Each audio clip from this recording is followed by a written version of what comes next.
Tadjahao! Aujourd'hui, je vais vous parler des vélos en libre service, notamment Mobike et Ofo. Avant de commencer, n'oubliez pas de vous abonner à ma chaîne YouTube en cliquant sur le bouton juste en dessous pour vous abonner et on commence tout de suite.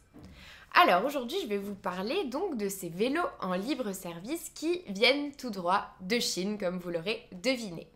Alors, Mobike et Ofo, vous les avez sûrement vus commencer à apparaître par exemple à Paris. Donc ce sont des vélos qui peuvent se poser en fait n'importe où. Donc sur le concept des Vélib qu'on peut avoir à Paris, ce sont des vélos évidemment qu'on peut louer donc pour se déplacer, mais l'avantage est qu'on peut les poser n'importe où. On n'a pas besoin d'une station ou de quoi que ce soit. On peut les déposer donc sur un trottoir à l'endroit où on est arrivé. On n'a pas besoin de marcher jusqu'à une station Vélib par exemple. Donc ces vélos, ils nous viennent tout droit de Chine et quand j'étais en Chine, je les ai beaucoup utilisés et je trouvais que c'était assez pratique.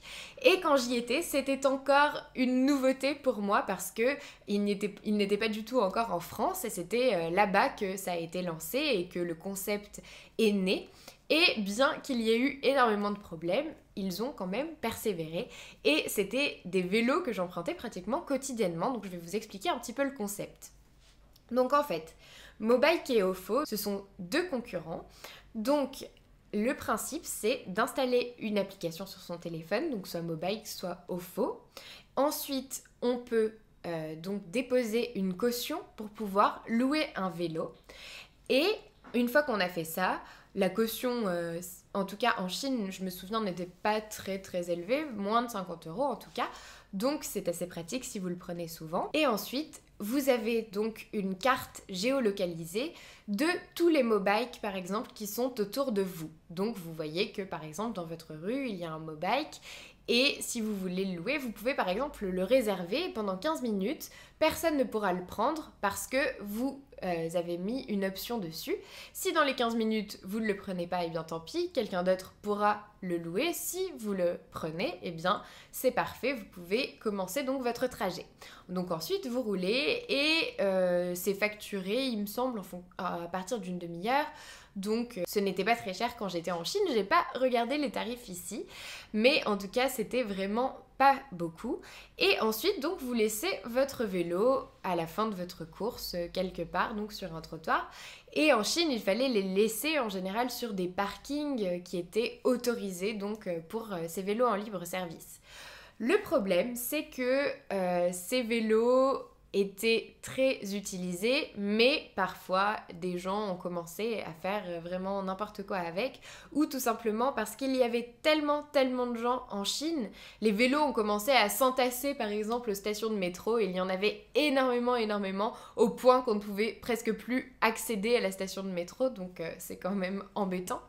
Et il a fallu que le gouvernement chinois mette en place des directives vraiment pour essayer de dégager les trottoirs de ces vélos qui vraiment encombraient tout l'espace et qui étaient devenus une catastrophe en fait. Et beaucoup de personnes les ont par exemple jetés dans la rivière ou dégradés, ce qui était très dommage puisqu'ils étaient très pratiques. Donc le gouvernement a pris certaines dispositions par rapport à ces vélos. Et donc après, ils sont quand même arrivés à venir en France et donc ici c'est pareil, ils sont à louer n'importe où dans la rue grâce à l'application.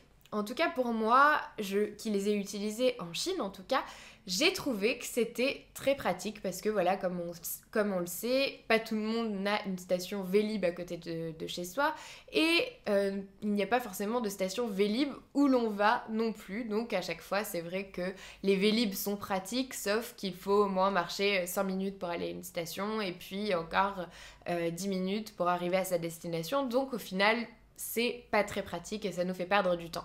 Alors que le concept de Mobike et d'Ofo, c'est qu'on pouvait prendre son vélo vraiment n'importe où. Et puis moi, quand je l'utilisais en Chine, c'est vrai qu'il y en avait vraiment partout. Donc en général, devant chez moi, sans problème, j'en trouvais un.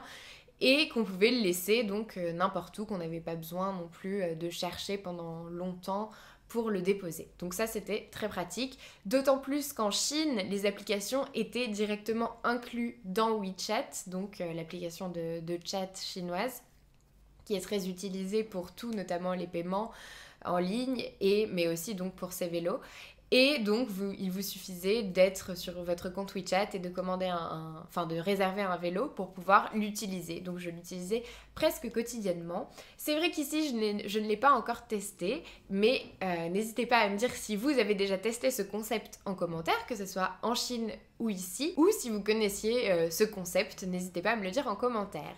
Voilà, c'est tout pour cette vidéo. J'espère que ça vous a plu. Si c'est le cas, n'hésitez pas à aimer cette vidéo, partagez-la, n'hésitez pas aussi à la commenter comme je vous ai dit, et abonnez-vous à ma chaîne YouTube pour recevoir toutes mes vidéos sur la Chine et le chinois. Et évidemment, n'oubliez pas de récupérer vos 1 heure de formation gratuite dans la description de cette vidéo. Et je vous dis à bientôt pour une autre vidéo.